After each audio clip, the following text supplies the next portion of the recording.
The storm came out of nowhere, the way the worst things always do, and Olive Bishop had exactly $3, a broken wagon wheel, and a dead husband to her name when it found her. The year was 1874, and the Kansas plains had a way of breaking people down to their very bones, stripping away every comfort until only the raw and terrified truth of a person remained. Olive had learned this the hard way over the past 2 weeks, ever since she had buried her husband Thomas on the side of a cattle road outside of Dodge City, wrapped in the only good blanket she owned, with nothing but a flat rock to mark his passing. Thomas Bishop had been a good man in the way that quiet men are good, steady and undemanding, and never once cruel, and she had loved him the way a woman loves something she relies upon completely, only understanding the full weight of that reliance the moment it was gone. She was 28 years old, neither young nor particularly old by the standards of the frontier, with dark auburn hair that had gone unwashed for longer than she cared to admit and green eyes that her mother had always called too serious for a woman's face. She was slender in the way that people who work hard and eat little become slender, all angular edges and capable hands, roughened by years of farm work and domestic labor. And she was entirely, terrifyingly alone on a stretch of road that seemed to go on forever in both directions without a single soul in sight. The wagon wheel had cracked 3 miles back. She had tried to coax the old mare forward anyway, limping the wagon along the dirt road until the wheel had finally surrendered entirely, splintering apart and sending the left side of the wagon lurching into the red Kansas dirt with a sound like a gunshot.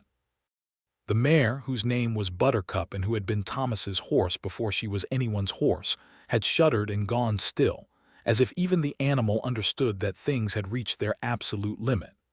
The storm building on the western horizon was the color of a bad bruise, purple and green and deeply, meaningfully ugly.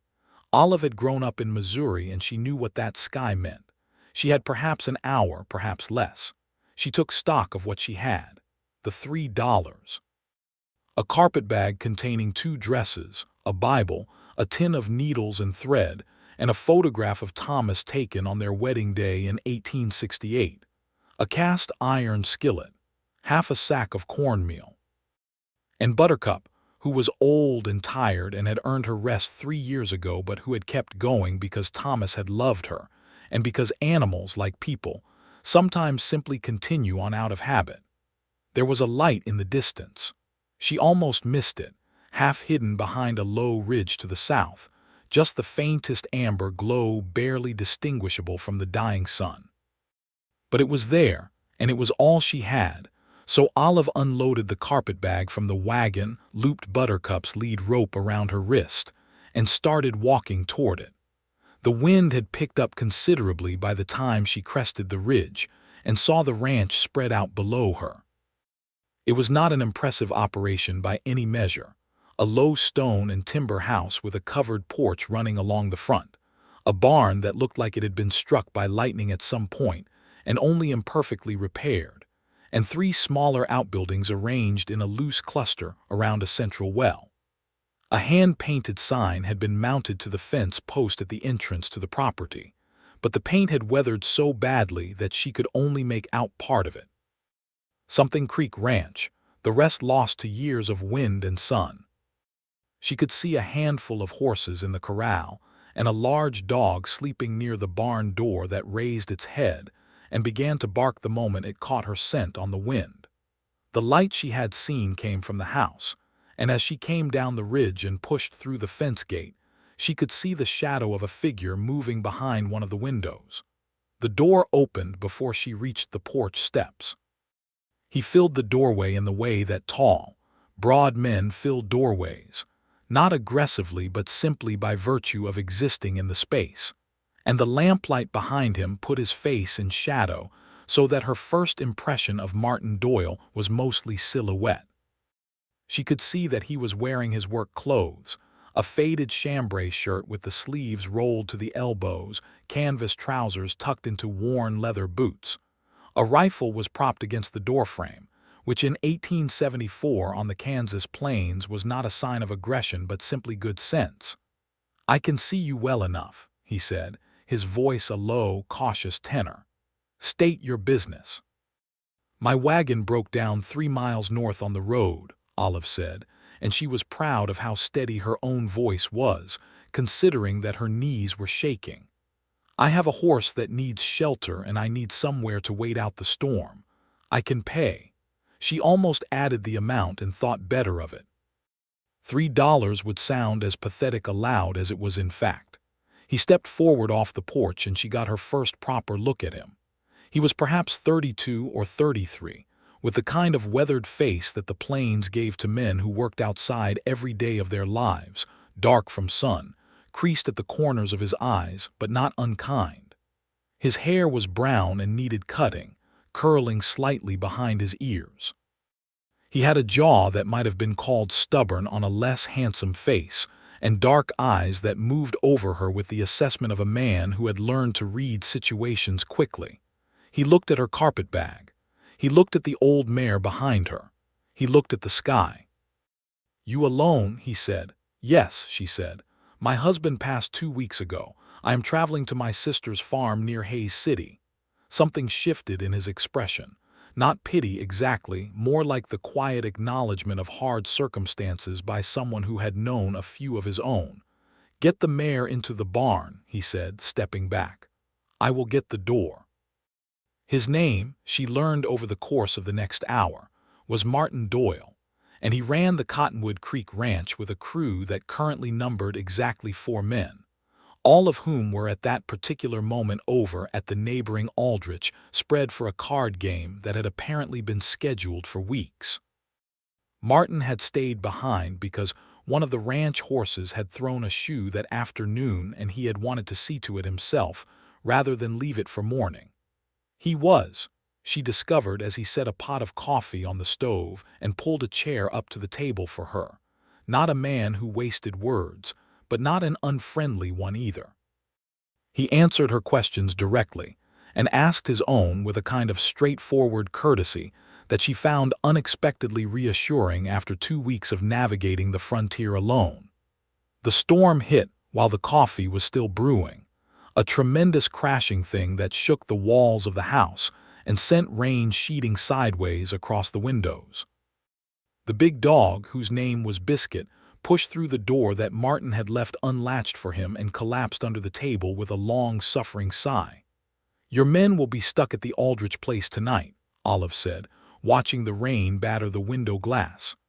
"They have been stuck there before under better circumstances," Martin said dryly, and she surprised herself by laughing. She had not laughed since Thomas died. The sound of it startled her almost as much as it seemed to startle him, and for a moment they both sat with it, the way you sit with something unexpected and not entirely unwelcome. "Where are you sleeping?"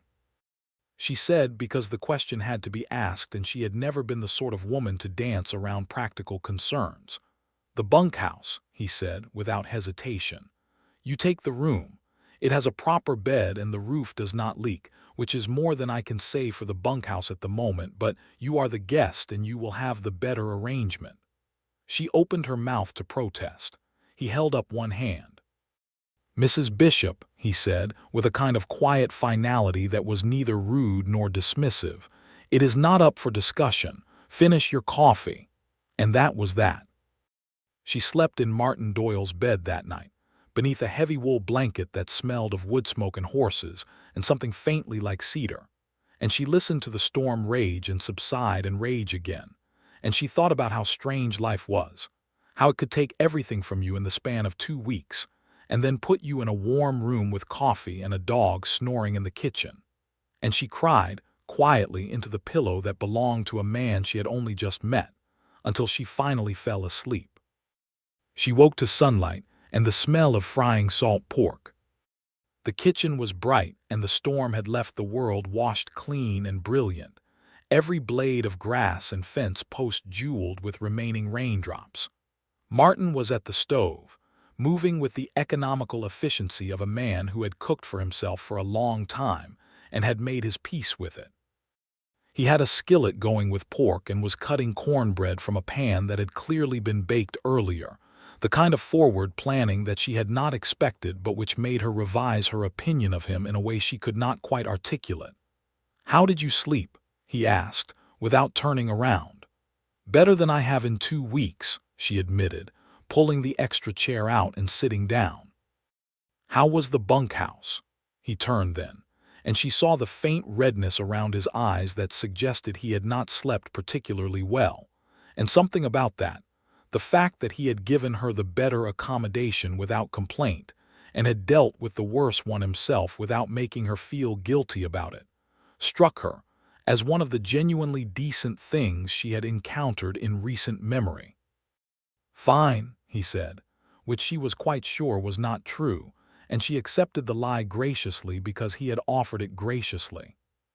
His crew returned mid-morning, 4 men of varying ages and states of dishevelment who came through the yard with the slightly sheepish energy of people who had clearly spent the night somewhere more comfortable than they had a strict right to, and who were visibly surprised to find a woman sitting on the porch with the boss's dog in her lap and a cup of coffee in her hand. Their names were Pete Garza, who was the eldest and most weathered of them and who had been working cattle since before Martin was born; Hector, who was Pete's nephew and who was perhaps 20 years old and had an open, eager face; a man called Swede who was from Minnesota originally and who spoke very little but worked, by all accounts, like 3 ordinary men; and a younger hand named Cal Dutton who had very red hair and a tendency to talk enough to compensate for Swede's silence. They were all polite to her, in the careful way that men in close quarters are polite to women they were not expecting, and Pete in particular took her horse and examined the animal's feet and legs with the seriousness of a doctor conducting a thorough examination before pronouncing Buttercup sound but tired and in need of at least 2 days' rest. 2 days, Olive said to Martin, who had come to stand beside her while Pete made his assessment. "I cannot impose on you for 2 days." "You can and you will," Martin said, in that same quiet, immovable tone she had heard the night before. "Pete is not wrong about the mare, and we have not yet discussed how to get your wagon sorted." "I cannot afford a new wheel," she said, because there was no point in pretending otherwise. "Swede built half this ranch with timber and wire and a bad temper," Martin said. "He will figure out the wheel." She looked at him for a long moment, this man she had known for less than 12 hours, this stranger who had given her his bed without ceremony, and was now casually arranging the repair of her wagon and the recovery of her horse as if these were simply natural extensions of the morning's business. She did not know what to do with that kind of uncomplicated generosity. In her experience, generosity of that sort usually came wrapped in obligation, in expectation, in some form of debt that would be called in later. But there was nothing in Martin Doyle's face that suggested any of that. He looked at her the way a man looks at a practical problem he intends to solve, directly and without drama. "Why?" she asked. He looked mildly surprised by the question. "Why what? Why are you helping me? You do not know me." He considered this with more seriousness than she had expected. "My mother came west when she was 24 years old," he said at last. "Alone. Some people helped her. Some people did not. She made it because of the ones who did." He paused. "I suppose I never forgot that." She did not know what to say to that, so she said nothing, and they both stood watching Pete Garza examine her old horse in the morning sunshine while the prairie steamed gently around them. She stayed 2 days. Then she stayed a third, because Swede had found the wagon wheel to be more comprehensively ruined than anyone had initially assessed, and needed additional lumber that had to be sourced from a supply of it Martin kept behind the barn. On the 4th day it rained again, a gentler and more reasonable rain than the first storm but persistent enough that it made the idea of setting out on the road impractical. By the 5th day, something had shifted. She had not been idle during those days. Olive Bishop was constitutionally incapable of sitting still while other people worked, and she had taken over the cooking within 24 hours of her arrival, with a quiet authority that no one quite knew how to resist, including Martin. She had produced meals from his pantry that bore no resemblance to the Spartan and monotonous food the crew had been surviving on, and the evidence of her effect on the bunkhouse morale was visible in the way the men came to the table each evening, with considerably more enthusiasm than she suspected they usually displayed. She had mended Pete's good shirt, which had lost 2 buttons and a pocket seam. She had reorganized the kitchen with a systematic efficiency that made Martin blink when he came in one morning and found everything in different places, all of which turned out to be more logical locations than the ones the items had previously occupied. She had identified a drafty gap in the window frame of the main room and stuffed it with cloth that reduced the afternoon wind considerably. And she had talked to Martin. In the evenings, mostly after supper, when the crew had gone back to the bunkhouse and Biscuit was asleep on the hearth and the house was quiet, she had learned that he was 31 years old, that he had come to Kansas from Ohio 8 years ago with very little money and a good deal of stubbornness, and had built Cottonwood Creek Ranch from nothing, buying the land in stages as he could afford it, running cattle slowly upward from a starting herd of 12. She learned that he had a younger sister back in Ohio, named Clara, whom he wrote to regularly and worried about without quite saying so directly. She learned that he could play the harmonica badly and knew it, and found this funny rather than embarrassing. She learned that he took his coffee black and his work seriously and his victories quietly. He learned about Thomas, some of it, the good years early on and the difficult later ones when the Missouri farm had struggled and Thomas's health had begun to fade. He learned that her sister's name was Ruth, and that Ruth was married to a man named Howard Greer, who ran a moderately successful farm operation near Hays City, and who had sent Olive a letter after Thomas died telling her to come, that there was room, that she would be useful. He learned that Olive was not entirely sure how she felt about going somewhere to be useful, about building a life on someone else's charity and goodwill, because she had too much pride for that, though she had not quite said it in those words. "What would you do if you could do anything?" Martin asked her on the 4th evening. They were sitting on the porch in the cool night air, the kind of night that follows a day of rain when the sky goes very dark and very clear and the stars come out in numbers that seem almost theatrical in their excess. She thought about it seriously, the way she thought about most things. "I would have a piece of land," she said. "Something small but mine. A kitchen garden, some chickens, maybe 2 or 3 cows." She paused. "I am better at running things than I am at most other things. I always have been. Thomas used to say I could organize an army into submission." "I believe it," Martin said, with a warmth in his voice that she felt rather than heard. "You have managed to reorganize my kitchen and my pantry and Pete's wardrobe in 4 days." "Pete was grateful about the shirt," she said. "Pete practically cried," Martin said, and she laughed again, that same surprised, genuine laugh that had startled them both on the first night, and this time it did not startle either of them. It just sat there comfortably between them like a thing that belonged. She caught herself looking at him more often than was strictly warranted. At his hands, which were large and capable and moved with deliberate sureness whether he was repairing a fence or pouring coffee.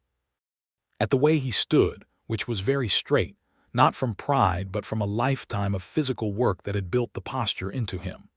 At the line of his jaw in profile when he was looking at something in the distance, some piece of his land that he was thinking about in the way that people think about things they have built and loved. She was horrified by this, or she told herself she was horrified, which was not entirely the same thing. Thomas had been dead for 2 weeks. She was a widow in a borrowed bed on a stranger's ranch, and she had no business noticing the quality of any man's jaw, let alone the jaw of the man to whom she currently owed a roof, and 3 meals a day, and a wheel that was in the process of being rebuilt by a taciturn Swede. She doubled down on her practicality as a defense mechanism. She baked a magnificent apple pie from a dwindling supply of dried apples she found in the pantry, and the concentration required to produce a good crust from limited ingredients kept her brain sufficiently occupied to avoid thinking about anything she ought not to be thinking about. She threw herself into the washing up with a vigor that alarmed Hector, who had been tasked with helping her and who could not keep up. On the fifth morning, Martin found her in the yard before dawn, sitting on the well coping with a cup of coffee, watching the sky go from black to gray to the first tentative suggestions of pink along the eastern edge. He stopped when he saw her. He had been heading to the barn for the morning rounds. She could tell from the direction he had come from the house. He was holding his own coffee cup, and he stood for a moment in the half-dark assessing the situation, and then he came over and sat beside her on the well coping with the easy comfort of a man who has decided to stop going somewhere else. They sat in silence for a while. It was a good silence, the kind that does not need filling. The sky continued its business of becoming morning. Somewhere out in the grass a meadowlark started up, that bright cascading song that always seemed slightly too cheerful for the sheer amount of empty space it was trying to fill. "The wheel will be done today," Martin said eventually. "I know," Olive said. "You could stay a few more days if you needed to." "I know that too," she said, and looked at him sideways, and found him already looking at her, and both of them looked away at the same moment with the kind of precision that only happens when two people are very carefully not doing something. She should leave. She knew this clearly in the rational, organized part of her brain that had always been her most reliable asset. She had a sister waiting, and a horse that was rested enough now, and a wagon that would shortly be repaired. And she had overstayed already. And there was absolutely no sensible reason to sit on a man's well at 5 in the morning drinking his coffee and studying the angle of his profile against the brightening sky. "I am grateful to you," she said, "for all of it, the bed, the repairs, everything." "No need for gratitude," he said. "There is every need," she said with a firmness that made him turn and look at her properly. "You did not have to do any of it. Most men would have turned me away or charged me more than I had." "I am not most men," he said simply, not as a boast but as a plain statement of fact. "No," she agreed. "You are not." The wheel was finished by early afternoon, fitted and tested by Swede, with the grim satisfaction of a craftsman presenting completed work. The wagon was declared sound, or at least as sound as a wagon of its age and condition could reasonably be expected to be, which Swede communicated largely through a series of nods and one complete sentence. The crew said their goodbyes with the warmth of people who have eaten well for 5 days and are not entirely sure they deserved it. Pete shook her hand with both of his and told her she was a credit to her profession, which she took to mean cooking, and which touched her more than she expected. Hector went slightly pink around the ears and said he hoped she had a safe journey. Cal talked for approximately 4 minutes about the road conditions between Cottonwood Creek and Hays City, with a thoroughness that was simultaneously helpful and exhausting. Swede handed her 3 strips of dried beef from his pocket, said nothing, and went back into the barn. Martin helped her load the carpetbag into the wagon and checked the harness on Buttercup himself, going over every buckle and strap with the careful attention of someone who knows exactly what can go wrong on a long road if the harness is not right. Olive stood beside the wagon and watched him and felt something she did not have a name for pressing at the inside of her chest, something that was not grief and not loneliness exactly, and not the purely practical appreciation she had been carefully attributing all her feelings to for the past 5 days. "Hays City is 3 days' ride northeast," Martin said, coming around to the side of the wagon where she was standing. He was close enough that she would only need to take 1 step to close the distance between them. She did not take the step. "You should make it well before dark if you start now." "Then I should start now," she said. He reached into his coat pocket and produced a folded piece of paper and held it out to her. She took it.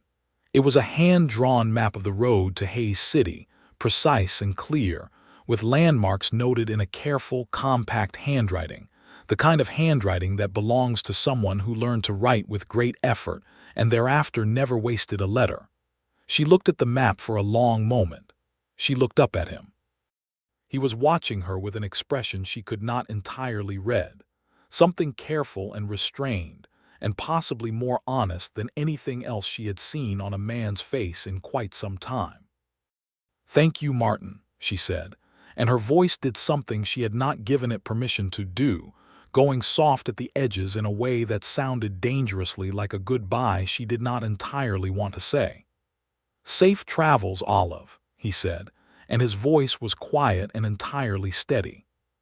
She climbed up onto the wagon and clicked to Buttercup and turned north onto the road, and she did not look back, because if she looked back she thought she might do something she would spend a long time thinking about, and she needed, right now, to be practical. She made it about half a mile. She told herself later that Buttercup had stumbled, which was technically true. The old mare had stepped on a loose stone and stumbled badly enough to alarm both of them, and Olive had pulled her to a stop and climbed down to check the horse's legs. And while she was doing this, she had looked back down the road toward the low profile of Cottonwood Creek Ranch, and she had seen Martin still standing by the fence where she had left him, a dark figure against the enormous pale blue sky, watching her go. That was not why she turned around. She turned around because she was tired of being practical all the time. She was 28 years old and she had been practical her entire life, had made sensible choices and done sensible things, and been a sensible wife to a decent man. And here was something that was not remotely sensible asking her to come back to it. And Thomas had been dead for 2 weeks, and she was on her way to go be useful in someone else's house. And the map in her pocket had been drawn with care by hands she had watched work all week, and she simply turned the wagon around. Martin saw her coming and did not move, stood by the fence with his thumbs in his belt loops and watched her come back down the road, and when she pulled Buttercup to a stop at the fence, his expression was very carefully neutral in the way that neutral expressions only occur when a great deal of effort is being invested in maintaining them. "Buttercup stumbled," she said. "She looked fine from here," he said. "She stumbled," Olive said firmly. "I should stay another day to make sure she has not strained anything." "That sounds reasonable," Martin said, and the careful neutrality of his expression cracked slightly at the corners, not into a full smile but into the suggestion of one, warm and private and meant entirely for her. She stayed another day, and then another. She wrote a letter to her sister Ruth explaining the delay, and sent it with a freighter who was passing through heading east. And Ruth wrote back 3 weeks later with a tone that managed to be both understanding and meaningfully curious. And Olive read the letter twice and put it in her carpetbag, and did not immediately address what it was meaningfully curious about. What it was meaningfully curious about was becoming increasingly difficult to ignore. She was falling in love with Martin Doyle. She recognized the condition with the resigned clarity of someone, identifying a change in the weather that they know is coming regardless of how they feel about it. It was not the dramatic, overwhelming love of romantic novels. Not at first. It was something quieter and more insistent, a constant awareness of where he was in a room, a pleasure in his company that went beyond gratitude, a specific and irreplaceable quality to the evenings they spent on the porch or at the kitchen table talking about everything and nothing, his ranch and her past and the state of the cattle market, and the book she had found on his shelf. A worn copy of David Copperfield that he admitted he had read 4 times. 4 times, she said, genuinely surprised because the library of a working rancher in Kansas in 1874 was not typically extensive, and she had not expected to find Dickens on the shelf next to the almanac. "My mother sent it," he said, with the slight self-consciousness of a man revealing something personal. "She thought I was lonely, I suppose. She was not wrong." He paused. It helped. She thought about that sentence for longer than was probably warranted. She thought about him, alone in this house for 8 years, building something out of nothing, reading Dickens in the evenings because his mother thought he was lonely. She thought about what it meant to build a thing and have no one to show it to. The ranch was beautiful, she had come to realize. Not in any polished or obvious way, not the way that things built to impress are beautiful, but in the way that useful things become beautiful, the low stone house that was solid and well made, the barn with its imperfect repairs that Pete had augmented over the years with additional timber, so that the original damage was now almost architectural, the kitchen garden that Martin tended himself in the early mornings before the crew was up, which surprised her considerably. "You grow vegetables," she said, standing at the garden fence one morning with her coffee. "Someone has to," he said, not looking up from where he was crouching in the dirt examining the base of a tomato plant with the same serious attention he brought to everything. "Most men would not bother," she said. "Most men eat badly," he said, and straightened up and looked at her, and something passed between them that had been passing between them with increasing frequency and intensity for 2 weeks, and this time neither of them looked away immediately. "Martin," she said. "Olive," he said. "I want to say something to you, and I need you to hear it before you respond." He waited. He was very good at waiting, she had noticed. He had the patience of someone who has spent years working with animals and weather and the long, unpredictable rhythms of the land. Patience not as passivity, but as a kind of active, attentive stillness. "I know this is too soon," she said. "I know what people would say, and I know what the proper thing is, and I am not an impulsive woman, and I never have been. But I think, if I leave this ranch and go to Hays City, I will spend the rest of my life wondering about something, and I am not sure I can afford to do that." She took a breath. "I think I am in love with you." He was quiet for a moment that lasted approximately forever. "How long have you known?" he said. "About a week," she said. "You? Longer than that," he said simply, and the honesty of it, the clean, uncomplicated honesty of it, hit her somewhere behind the sternum and spread outward. "It is too soon," she said again, because it needed to be said. "It might be," he agreed. "But I have been alone on this ranch for 8 years, and I have been in rooms with plenty of women in that time, and none of them made me want to reorganize my pantry just to have something to watch them do."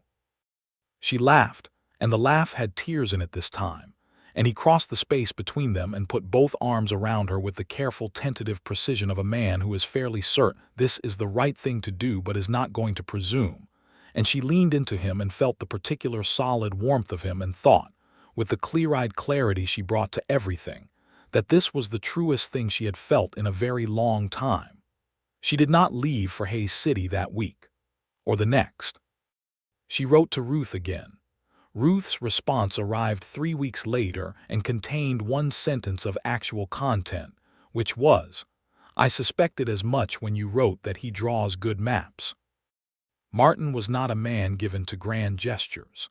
He showed her how he felt in the accumulated weight of 100 small ones, the mug of coffee that appeared at her elbow when she was at the kitchen table writing letters, the way he had begun, without comment, to leave the kitchen garden gate unlatched in the morning so that she could come and go, the book of poetry he had ordered from the general store in Dodge City and left on the table for her without saying anything about it. She found the poetry book the morning it arrived and opened it, and found that he had marked a page with a sliver of wood, a poem by Walt Whitman, and the particular poem he had marked was one about open roads and people encountered by chance and the strange geography of human connection. And she stood at the kitchen table reading it, and felt something in her chest that was so large and warm, and certain that she could not hold it quietly. She went and found him in the corral, and kissed him for the first time in front of Pete and Hector and Cal and Swede and half a dozen horses, and Pete made a noise that sounded appreciative, and Hector went entirely scarlet, and Cal began to say something and Swede put a hand on his shoulder that stopped him. Martin cupped her face in both hands with enormous care, as if she were something that had been placed in his keeping, and he intended to take the responsibility seriously. They were married in October of 1874, at the small church in the nearest town of Cedar Falls, which was a rough and not particularly scenic collection of buildings along a creek, but which had a minister named Reverend Aldous who had enormous sideburns and a genuine warmth for weddings that compensated considerably for the plainness of the setting. Ruth came from Hays City with her husband Howard, who turned out to be a large, cheerful man with enormous opinions about cattle that made him and Martin immediate allies, and kept them talking by the church steps for 40 minutes after the ceremony while Ruth stood with Olive in the afternoon sunshine and gripped her hands and looked at her with an expression that was both happiness and the particular scrutiny of a woman who knows her sister. "You are certain," Ruth said. "I am more certain of this than I have been of most things in my life," Olive said. "He seems good," Ruth said, studying Martin across the yard with the same focused attention that apparently ran in their family. "He has an honest face." "He does," Olive agreed. "Thomas would have liked him," Ruth said quietly, and this was the most generous thing she could have offered, and Olive squeezed her sister's hands and did not trust herself to speak for a moment. The wedding supper was held at Cottonwood Creek Ranch, where Pete had apparently spent 2 days cooking with an enthusiasm that none of them had known the man possessed, and the results were impressive in a rough and slightly chaotic way that was entirely appropriate to the occasion. Swede had fashioned a table from timber scraps that could seat 12 people and installed it in the yard under a canvas awning he had rigged from the barn. And Cal had ridden to Cedar Falls for 3 bottles of good whiskey and come back with 4, which he said was a math error. Martin stood up at the table and thanked everyone, briefly, and with the quiet sincerity of a man who does not make speeches but means every word of the few he makes, and then he sat back down and covered Olive's hand with his on the table and left it there for the rest of the evening. She remembered that evening for a long time afterward. The improbable gathering of mismatched people who had been assembled into something like a family by the strange gravity of this man and this ranch, the amber light of the lantern strung across the awning, the cattle low and peaceful in the darkness beyond the fence, the way Martin turned to look at her at some point late in the evening when she was laughing at something Cal had said, and the expression on his face was not something she could describe with great precision, but which she understood completely. Winter came to the plains early and cold that year, and they settled into it together with a naturalness that sometimes struck Olive as remarkable, considering how quickly it had all come about. And then she would remember the first night, the storm and the lamp in the distance, and the man who had opened his door and given her his bed without being asked, and it did not seem so improbable after all. Martin had given her the run of the house without reservation, not in the way of a man conceding territory, but in the way of someone genuinely glad to have another person's ideas in a space that had been entirely his for too long. She made changes gradually, some practical and some purely aesthetic, a curtain here, a different arrangement of the furniture there, a proliferation of dried herbs hung in the kitchen that made the whole room smell of lavender and rosemary. He noticed each change and said something about it, not always approval exactly, but always acknowledgement, and she came to understand that acknowledgement was one of his primary languages of love. She learned the ranch during those winter months. Not as a visitor observing from the edge, but as someone who intended to stay, and staying meant understanding how the thing worked, where the water table was and how long the well held up in dry seasons, which sections of fence were reliable and which needed watching, how many head the land could carry, and in what combination of cattle and horses. Martin taught her all of this without any of the condescension she had prepared herself to deal with and which never materialized. He simply explained things as if she were an intelligent person who wanted to know them, because she was, and she did. She rode with him sometimes, on a gray horse named Samuel that had a smooth gait and a calm disposition, and they would cover the ranch boundary or check on the herd, and often they would go for stretches of an hour or more saying very little because the land and the silence and the company were sufficient. She had always been a woman who filled silences, or thought she was, but she found with Martin that silence had a different quality. It was not empty but full, populated by the sounds of the land and the horses and the particular quality of the light at whatever hour they happened to be in. Spring arrived with the conviction that Kansas springs bring, sudden and enormous. the grass going from dry brown to an improbable green almost overnight, the sky becoming a different and more theatrical blue. The creek that ran along the southern edge of the property ran high and fast with snowmelt, and the cottonwood trees that gave the ranch its name came into leaf and filled the air with their drifting seeds. She told Martin she was expecting their first child on an April morning in 1875, sitting at the kitchen table with her hands wrapped around her coffee cup, matter of fact because that was how she handled large things, by meeting them directly. He sat down across from her very carefully, as if his legs had suddenly become unreliable. He stared at her.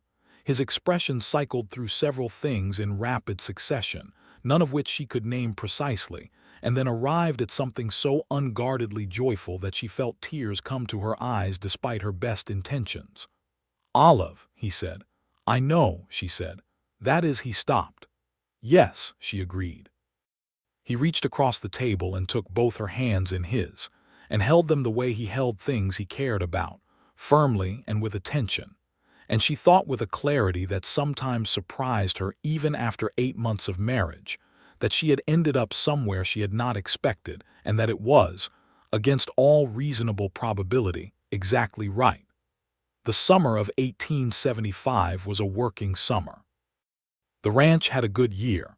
The cattle prices in Dodge City were reasonable, and the herd had grown over the winter in ways that required management decisions and fence expansions, and the hiring of a new hand, a quiet young man from Texas named Emilio who turned out to have an extraordinary instinct for horses, and who became, within the space of 1 season, as essential as Swede, which was the highest possible metric by which they judged usefulness. Pete's health was beginning to show the wear of a lifetime of outdoor work, a persistent cough that had started in winter and lingered, and a stiffness in his joints that he refused to acknowledge but which Martin noticed and quietly began to account for in how the work was distributed. Olive had taken to leaving a cup of strong ginger tea at Pete's place at the table in the mornings, and Pete accepted this without comment but drank it every day, which she took as his form of gratitude. She was large with the baby by August, and the heat was remarkable, the kind of flat, persistent heat that seems to have a weight to it, and she moved through it with the determination of someone who has decided that physical discomfort is not going to impede her from doing what she needs to do, which irritated Martin to no end because he wanted her to sit down, and she kept not sitting down. "Olive," he said, finding her in the kitchen garden at mid-afternoon in August heat, pulling weeds with a focus that suggested she was winning an argument. "I am fine," she said. "You are 8 months along and it is 100 degrees. "It is not 100 degrees, she said. "It is perhaps 95. "Olive," she looked up at him. He was standing at the garden fence with his hat in his hand and an expression of worry that she found both touching and slightly exasperating. "Martin," she said, "I am not ill. I am pregnant. There is a difference." "Come inside," he said. "Please, I will make the lemonade." She considered this. He made, it had to be said, an excellent lemonade, having a patient hand with the sugar that produced a result far superior to what she managed when she was in a hurry about it. "You will make the lemonade," she said. "I will make the lemonade," he confirmed. She came inside. Their son was born on the 17th of September, 1875, in the bedroom of Cottonwood Creek Ranch, attended by a midwife named Mrs. Connolly from Cedar Falls, who had the brisk, competent manner of someone who has attended enough births to have lost patience with drama. Martin spent the 8 hours of Olive's labor in the kitchen doing everything that could be done in a kitchen, and then several things that could not. And when Mrs. Connolly opened the bedroom door and told him he could come in, he crossed the room and sat on the edge of the bed and looked at his son with an expression that Pete, who heard about it later from Cal, said was the look of a man who has just understood something important. They named the boy Thomas Robert Doyle. Thomas for the man who had come before, because Olive thought this was right and Martin agreed with her without hesitation. Robert for Martin's father, who had died when Martin was 15, and who had been, by all accounts, a worthy man. Thomas was a dark-haired baby with his father's stubborn jaw and his mother's serious eyes, and he was from his first week of life possessed of an absolute certainty about what he wanted and a willingness to communicate it at considerable volume, which amused Martin enormously, and which Pete said was a sign of character. Life on the ranch rearranged itself around Thomas Doyle, the way rivers rearrange themselves around new rock, not without effort but with a kind of inevitability, and it was a good rearrangement. The crew adapted with a good will that said something, Olive thought, about the kind of place Martin had built and the kind of people he attracted. Hector, who had grown considerably in confidence over the past year, appointed himself an unofficial guardian of the baby's vicinity, and could be found at any given moment in the approximate neighborhood of wherever Thomas was, without ever quite admitting that this was intentional.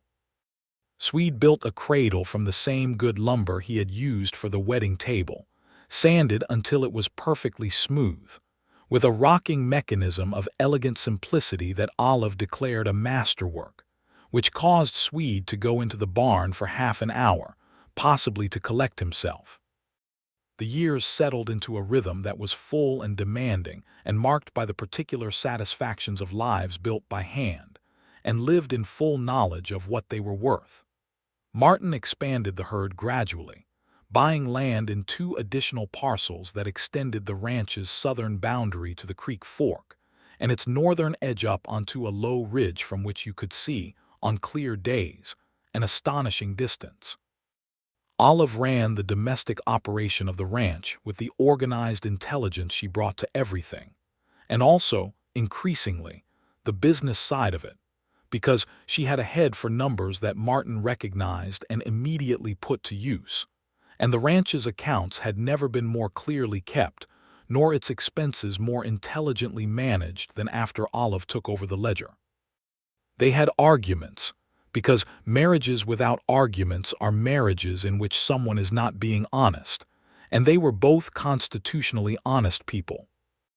They argued about the fence extension, because Olive thought the money would be better spent on improving the water system, and Martin thought the fence was a higher priority, and they went around on it for 3 weeks before reaching a compromise that involved doing both in stages, and which turned out to be the right answer.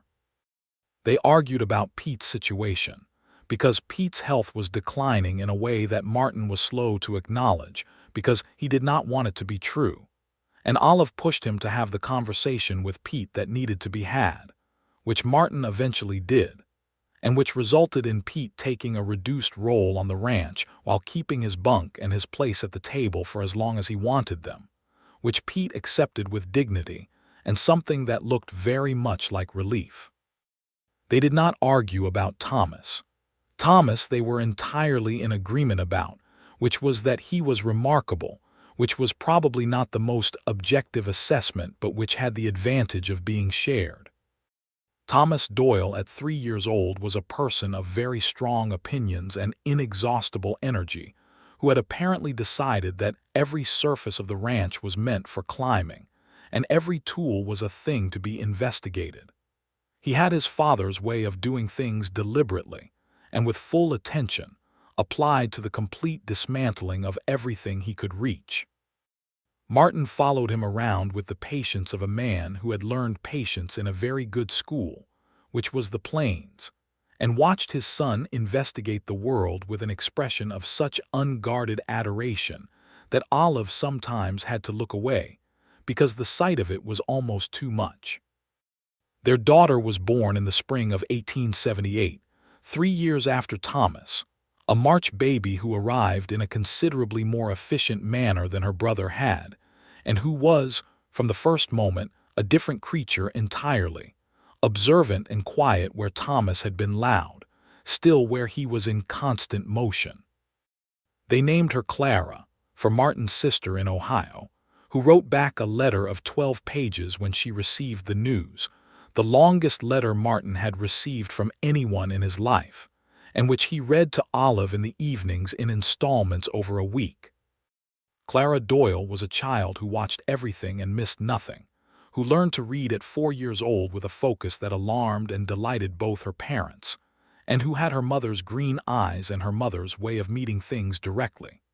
She and Thomas had the particular relationship of siblings close in age and very different in temperament, which alternated between fierce loyalty and energetic disagreement, and which was, in the estimation of all adults present, entirely healthy.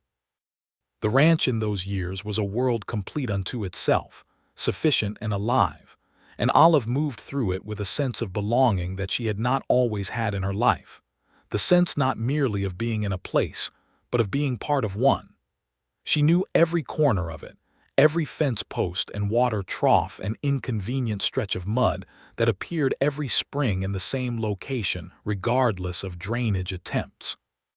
She knew the personalities of every horse and the particular quirks of every man on the crew, which had turned over some since the beginning, Cal Dutton having left in 1876 to try his luck prospecting in Colorado, and sending back letters at irregular intervals that suggested he had not found his luck, but had not lost his spirit. Hector having married a girl from Cedar Falls and stayed on the ranch with his new wife, who was a capable and good-natured woman named Dollars, who had promptly befriended Olive with a thoroughness that left no room for not being friends. Pete Garza died in the winter of 1879, quietly in his bunk in the bunkhouse, in the way that some people end when the time comes, without drama and without much suffering. He was 67 years old, which was a good long run for a man who had spent 40 years working cattle on the open range, and he had spent his last years in a situation of dignity and comfort that Olive thought was as good an ending as a working man could hope for. Martin took it hard, in the way that he took hard things, quietly and without display, and Olive sat with him on the porch the evening after Pete's burial in the Cedar Falls Cemetery and did not try to fill the silence with anything because some silences are the truest form of the thing they are marking. He was here from the beginning, Martin said after a while, before the house was properly finished. He slept under canvas for 3 months and never complained. He was a good man, Olive said. The best kind, Martin said, the kind that does not announce it. She took his hand and they sat until the stars were fully out, and Biscuit, who was old himself now and moved slowly, came and put his gray head on Martin's knee, and Martin stroked the dog's ears, and the three of them kept company with the dark. The years moved in the way that good years move, quickly, full of the texture of daily life that seems unremarkable when you are in it and precious when you look back. Thomas grew into a boy, and then a young man with his father's build and his mother's organizational sense, and a genuine gift for working with horses that had become apparent by the time he was 10. Clara grew up with her mother's seriousness and her father's patience, and a love of books that had required the installation of an actual bookshelf in her room, then a second bookshelf, then a negotiation about the third that was resolved by Martin building her a reading nook in the corner of the main room with shelves floor to ceiling. In 1882, Martin's sister, Clara, came west for a visit, the real Clara from Ohio, and the visit lasted 3 months because the ranch had a room, and because the Clara it was named after was too small to understand that she had taken someone's name, but was very willing to worship the exotic real thing, and because Ohio, Clara turned out to be a person of considerable charm who fit into the ranch's daily life, with a naturalness that suggested she had been waiting for it without knowing it. She was 26 and had never married, and she and Emilio, who was by now 32 and had been with the ranch for 7 years, and was in every practical sense Martin's second in command, spent the better part of 3 months finding reasons to be in the same rooms as each other, which caused Olive considerable private amusement, and which she and Martin discussed on the porch in the evenings, with the warm conspiratorial pleasure of people watching something good develop. Ohio Clara went back to Ohio eventually, and Emilio was quiet for 2 weeks, and then a letter arrived for him from Ohio, and he was less quiet after that, and a year later Ohio Clara came back to Kansas and did not go back. Olive stood next to Martin at Emilio and Clara's wedding in Cedar Falls in the spring of 1883 and leaned against his shoulder during the ceremony, and he pressed his cheek briefly to the top of her head in the way he had of acknowledging things without making announcements about them. "First a widow and a ranch hand," she said afterward, walking back to the wagon. "Now a rancher's sister and the ranch's best hand. We are apparently in the business of this." "Cottonwood Creek has good water," Martin said. "People come and they stay." "Is that the reason?" she said.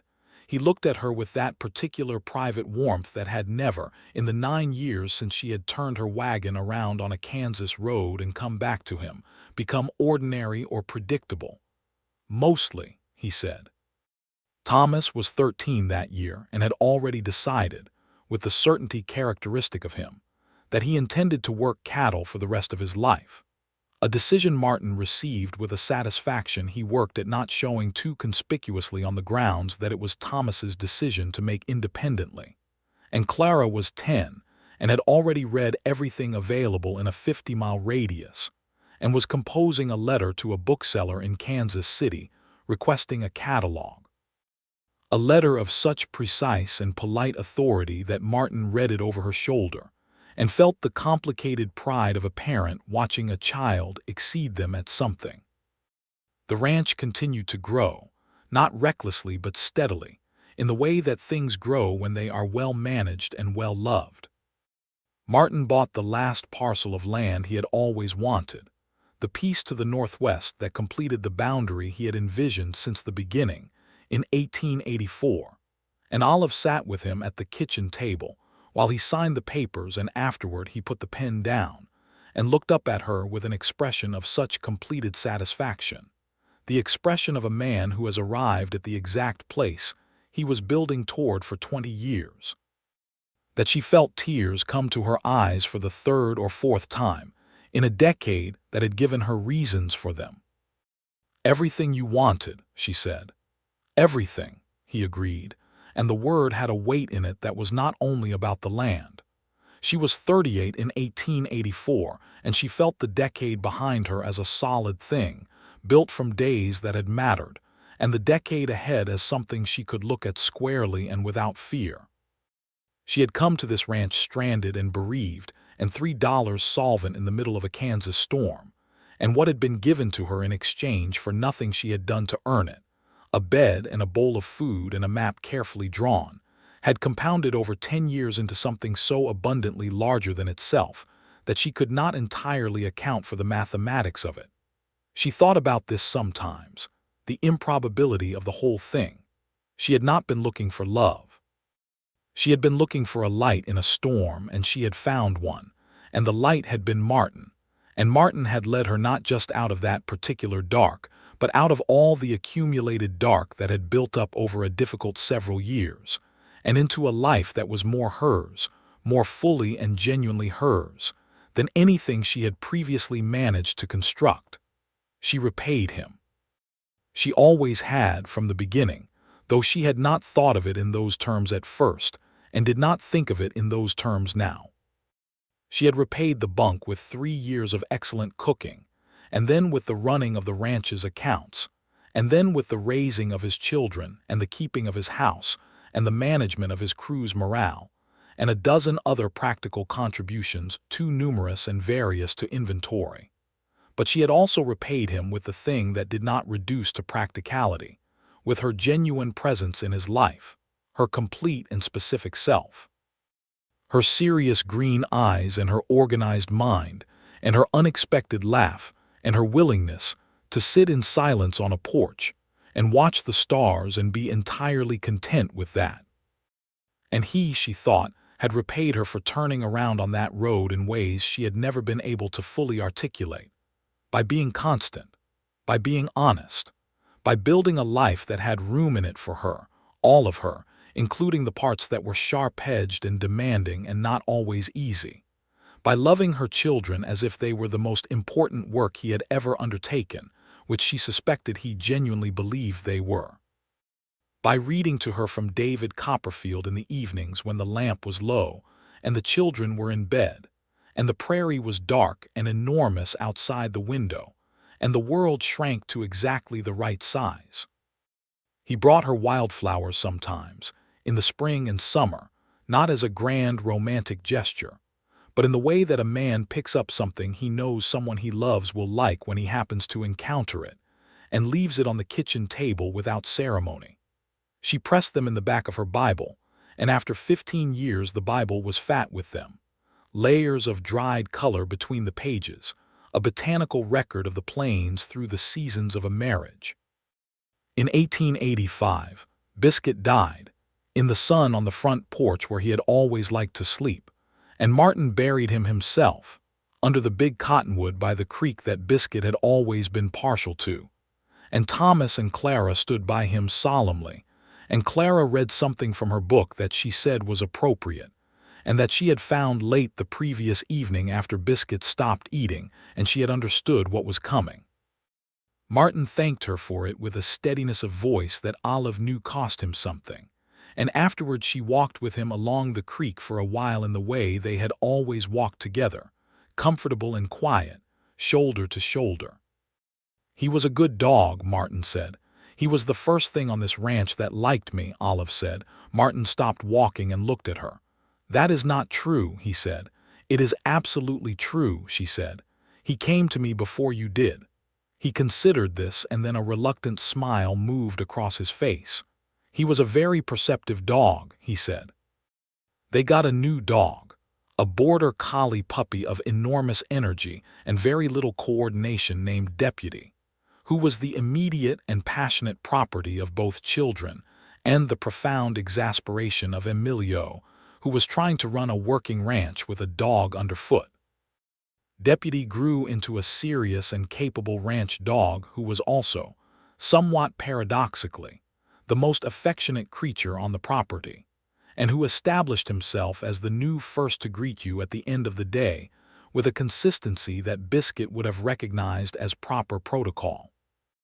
The summer of 1887 was the summer that Thomas, at 17, rode in the first drive of his own management, a modest movement of cattle to the Cedar Falls stockyard that required 3 days, and the kind of coordination and responsibility that Martin had been carefully building toward for 2 years without saying so.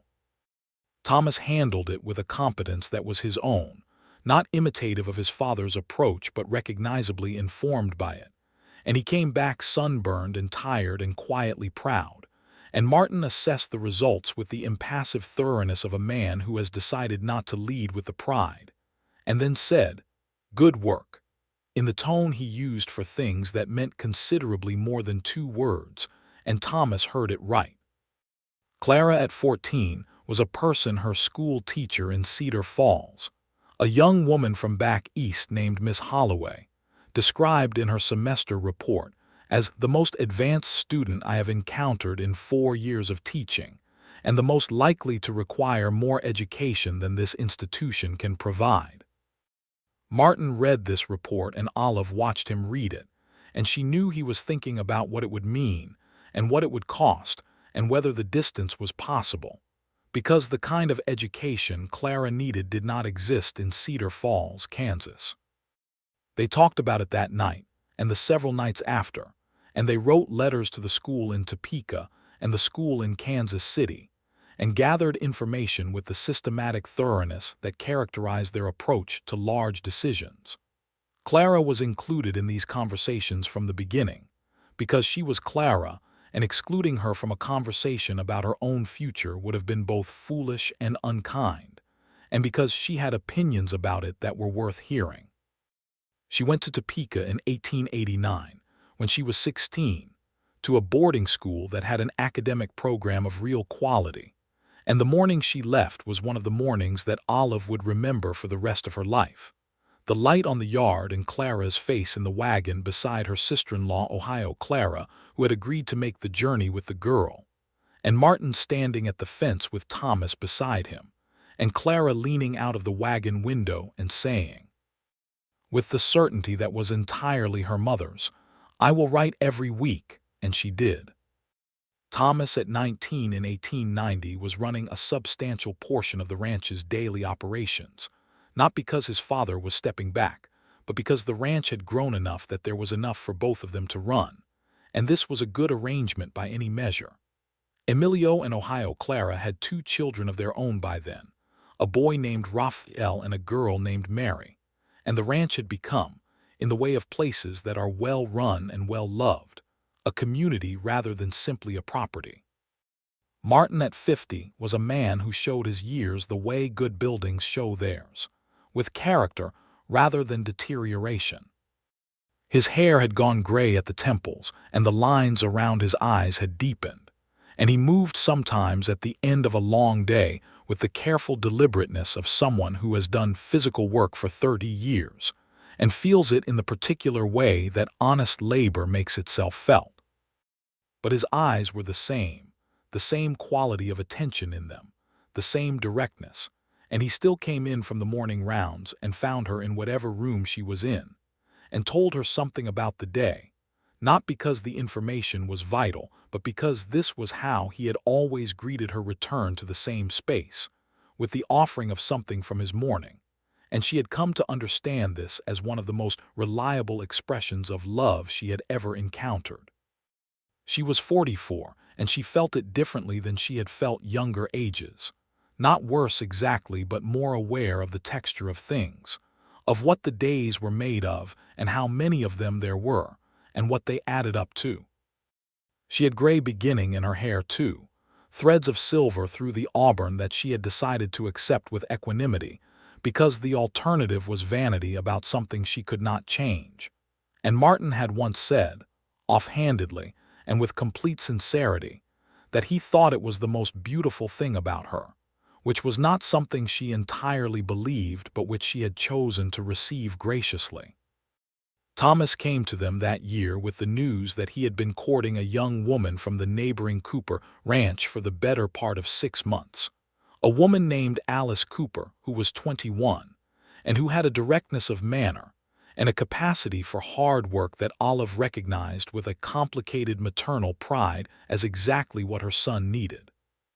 She had the sense when she met Alice that the girl had already thoroughly assessed the situation and decided it suited her, which, coming from Olive, was the highest possible endorsement.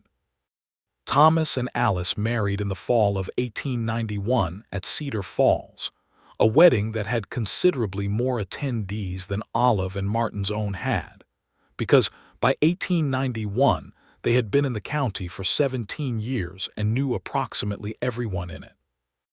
Olive wore a good dress that she had made herself over the summer, a deep blue wool that Ruth, who came with Howard from Hayes City, said was the best thing Olive had ever made, and Martin wore his good suit, which still fit because he was still Martin Doyle, and they sat in the front pew and watched their son marry, and Martin held her hand through the entire ceremony. Clara came home from Topeka for the wedding, Clara who was 18 and had bloomed in ways that the Kansas plains might not have allowed at quite the same rate. Clara who had opinions about everything, and expressed them with a precision that was entirely her mother's and a quiet humor that was entirely her father's, and who had, at 18, decided she wanted to be a teacher, and was pursuing this with the relentless organizational intelligence that characterized everything she undertook. She and Alice Cooper took to each other immediately, which Olive had suspected they might, and which Thomas observed with the particular relief of a man whose wife and sister have decided to be allies. In the spring of 1892, Thomas and Alice's first child was born, a boy they named Robert Martin Doyle, and Martin was a grandfather, which he received with the same quiet, absorbed joy with which he had received most of the very best things in his life. Olive watched him hold the baby in the big chair by the window of Thomas and Alice's house, which was the house they had built on the northwest parcel of the ranch 2 years earlier, a good solid house with large windows that Alice had specified, and a porch that faced the morning sun, and she thought that the circle of the thing was very beautiful, the baby named for fathers who had come before. Held by a man who had turned into the father, he had been by virtue of a woman who had turned her wagon around on a Kansas road, because she could not bear to leave. She brought Martin his coffee that afternoon, and he looked up at her with Robert Martin Doyle tucked in the crook of one arm and took the coffee with his free hand and said, with a simplicity that was all the more powerful for it, "Thank you, Olive." And she knew he did not mean the coffee. "Thank you, Martin," she said, and sat down beside him and put her hand on his knee and watched their grandson sleep in the afternoon light. The seasons turned. Ruth came to visit in the summer of 1893 and stayed for a month.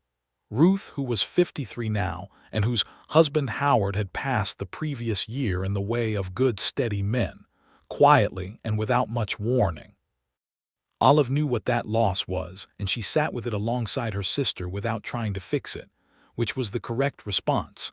And Martin was unobtrusively kind to Ruth in all the practical ways that required no acknowledgement, making sure there was a good horse for her to ride and a comfortable chair on the porch and coffee ready in the mornings at the hour she preferred it. "You found a good one," Ruth said to Olive on the last night of her visit, sitting on the porch in the summer dark. "I found a light in a storm," Olive said, "and followed it."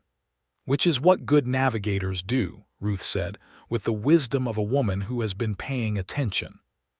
Clara came home from Topeka for good in 1894, having completed her education, and accepted a teaching position at the school in Cedar Falls, which delighted Olive not only because of what it meant for Clara, but because it meant Clara would be close.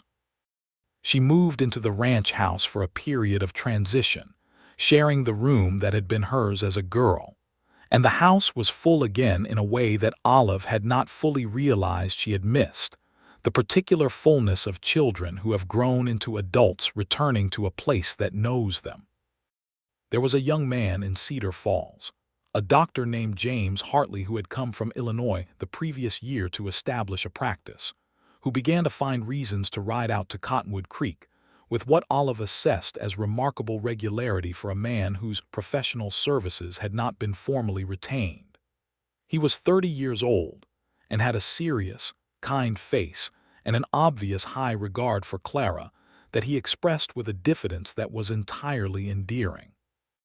Clara was 21 and not diffident at all, and ran the courtship with the efficient authority she brought to everything, which meant that by Christmas of 1894 they were engaged, and in the spring of 1895 they were married in Cedar Falls, at the same church where Olive and Martin had been married 21 years earlier.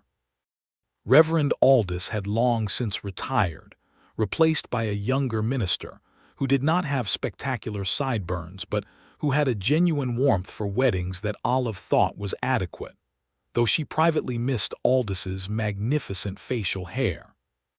She stood beside Martin and watched their daughter marry a good man, and Martin's hand found hers in the pew, and she pressed it and he pressed back. The house at Cottonwood Creek was quieter after that, but not lonely. Quiet and lonely are not the same thing, and she had learned the difference. Quiet could be full of things, full of the accumulated presence of everyone who had lived there, and the memory of all the sounds they had made, full of the particular quality of a place that has been genuinely inhabited and genuinely loved. She walked through the house sometimes in the early mornings before Martin was up, moving through the kitchen and the main room and the room that had been Clara's, and she felt the years in every surface, and it was not a sad feeling but a full one. Martin at 55 was still at work by 6 in the morning, and still moved through the ranch with the proprietary attention of a man for whom the land is not a possession but a relationship. He had handed a great deal of the day-to-day running of the operations to Thomas and Emilio, but this was delegation rather than retirement, and the distinction mattered to him, and Olive respected it because she understood that the ranch was what he had built himself into over 30 years, and it would be unreasonable to ask him to step away from it entirely, and also because she had no intention of stepping away from her own contributions to it, which continued and would continue. They had in 1896 a grandchild of a different variety, a daughter born to Clara and James Hartley in February, named Frances, a February baby with Clara's observant eyes and James's easy disposition. who was brought to visit Cottonwood Creek Ranch when she was 3 weeks old and put into Olive's arms while Clara slept in the back room, and James talked to Martin on the porch about cattle and medicine, with the crossing of interests that characterized the best conversations between men who are curious about the world. Robert Martin Doyle was 4 years old and took the existence of his cousin Francis with the equanimity of a boy who has already decided he is the most important person in the family and is therefore not threatened by additions. He had Thomas's build and Alice's red hair, a combination that was visually arresting and temperamentally appropriate, and he had been following Martin around the ranch since he could walk with the focused purposefulness of someone learning a trade. Olive held Francis in the kitchen of the house she had been living in for 22 years, in the room that still smelled of herbs and coffee, and something warm that had no name but was entirely the product of accumulated living. And she looked at this small new face and thought about the night she had arrived at this place in a storm with a broken wagon and $3, and what had happened since, and how long the list of it was, and how complete. Thomas Robert Doyle Sr., her first husband, was a presence she still thought of with gratitude and without grief, a good man who had been part of her life and whose name their first son carried. She hoped, in the way that one hopes about things that cannot be confirmed, that wherever he was he could see what had become of the life he had left her with, and that he was not unhappy about it. Martin found her there, standing with Francis in the kitchen, when he came in from the porch for coffee. He stopped in the doorway and took in the scene, his wife of 22 years holding their granddaughter in the kitchen of the house he had built with his own hands, surrounded by the evidence of every year they had shared in this place. And his expression was the expression she had never, in all those years, stopped being glad to see. "She looks like Clara at that age," he said, coming over and looking at the baby from beside her. "She looks like her father's side when she is sleeping," Olive said, "and like Clara when she is awake and disapproving of something." "Then she is unmistakably a Doyle woman," Martin said, with a warmth in his voice that made her turn her head and look at him. "A Doyle woman," she agreed. He put his arm around her shoulders, the way he had been putting his arm around her shoulders for 22 years, comfortable and certain, and without any need of announcement. Outside the window, the cottonwood trees along the creek were going gold in the October afternoon, the leaves bright against the blue sky, the grass below them warm and pale. The ranch was exactly what it was, exactly what they had made it, not a grand estate or an impressive enterprise by the measure of great fortunes, but a working place of real substance and genuine beauty, built by two people who had come to it from different directions, and built it together into something neither of them could have built alone. He pressed a kiss to her temple. She leaned into him, careful of the baby, feeling the familiar warmth of him, the particular solidity of a man she had been leaning against in one way or another since the night she had walked up to his door in a storm and asked for shelter. "I owe you a great deal," she said. "You owe me nothing," he said. "You have been paying me back since the moment you turned that wagon around." "You saw me turn around," she said, tilting her head to look at him. "I saw you turn around," he said, with a smile that had all 22 years in it. All the mornings and evenings and arguments and harvests and children and grandchildren. All the pressing of hands in church pews and the coffee cups and the porch silences and the David Copperfield evenings and the wildflowers in the Bible and the long rides along the creek in the autumn light. I watched you go, and then I watched you turn around, and I thought, this is going to be the most important thing that has ever happened in this yard. She looked at him for a long moment, this man who had given her his bed in a storm without being asked, and who had asked nothing of her that she had not chosen to give, and who had built a life beside her that was the truest and best version of the life she had been capable of. "Were you right?" she said. "Yes," he said simply. "I was absolutely right." Frances made a small sound and opened her eyes, dark and newly focused, and looked at the two of them with the grave interest of a person who has just arrived in a world and is taking stock of what it contains. Olive looked back at her, this new beginning wrapped in the arms of a long, good story, and felt the fullness of everything settle around her like the warmth of a fire in a room where the doors are closed against the cold, and everyone who matters is accounted for. Outside, Deputy barked once from the direction of the barn, and she heard Thomas's voice calling to someone across the yard, and the wind moved through the cottonwoods along the creek with the sound it always made, particular to that place and those trees and no others, a sound that had been the background music of her best years, and would be, she thought, for whatever years remained. Martin pressed his cheek to her hair. "Stay," he said, because he had never been a man who wasted words, but he knew which ones mattered. "Always," she said, because she had meant it on the road and she meant it now and every day between, and because some things, once decided, are not a decision you make again but a direction you simply keep going in, like turning a wagon around on a Kansas road and following a light all the way home. The afternoon light held.